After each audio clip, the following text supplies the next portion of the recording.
Hello friend, কেমন আছো সবাই? আশা করি সবাই খুব ভালো আছো। তো আমরাও খুব ভালো আছি। তো বাড়ি এসেছি, এতদিন বাদে একটু তো ঘুরতে যেতেই হবে। তো হঠাৎ করে সবাই প্ল্যানিং করলাম যে টাকি মালদ্বীপ যাব। তো বিকালে যেই ভাবা সেই কাজ, বিকালে বেরিয়ে পড়লাম। জিজু, আমি, দিদি, আমার ননদ, বড়মশাই আর আমার দাদা। তো বেশ ভালোই লাগছে বিকালে এখানে সময় কাটাতে। অনেক লোকজন, যেহেতু শনি রবিবার এখানে লোকজন বেশি হয়, তো বেশ ভালোই লাগছিল।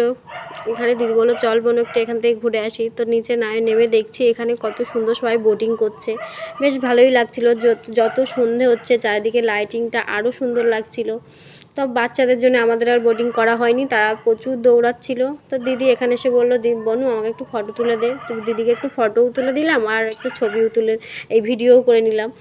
তো এখানে বরমশাই দাদার ফটো তুলে যাচ্ছে, দাদা বরমশাইয়ের ফটো তুলে যাচ্ছে, এই করছে, আমাদের দিকে কোনো গুরুত্বই নেই তাদের। তো দেখো ফোয়ারাটা কত সুন্দর লাগছে লাইটিংয়ে। তো দাদাকে বললাম একটু হাই কর, দাদা একটু হাই করে দিল। আর বরমশাইয়ের এখানে এসে দেখি বরমশাইয়ের কি কাণ্ড। বরমশাই তো সে এটাকে দেখে বলছে এটা আমার আগেরকার গার্লফ্রেন্ড, ওর দিকে আমি একটু তাকিয়ে আছে, আমাকে ফটো তুলে দাও।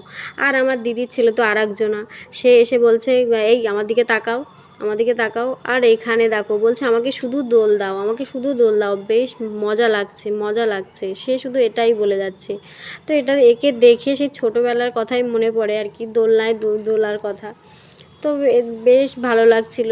কিন্তু এটাকে যখনই থামিয়ে দিচ্ছে ও চিৎকার শুরু হয়ে যাচ্ছে। আর এখানে এই জিনিসটা সব থেকে ভালো ছিল, সেটা হচ্ছে গোপাল ভাঁড় এক হাঁড়ি মিষ্টি একটা মাছ নিয়ে দাঁড়িয়ে আছে। আর এদের কথা তো বলারই নেই, এরা তো আরও বাচ্চা, একজন নিচে বসে আর একজনকে উপরে তুলে বলছে আর তোমাকে নামাবোই না, ওখানে ওইভাবেই থাকো। তো রাত হয়ে যাচ্ছে, এবারে বাড়ি ফেরার পালা। তো সবাই ভালো থেকো, ভিডিও ভালো লাগলে লাইক দিও, টাটা।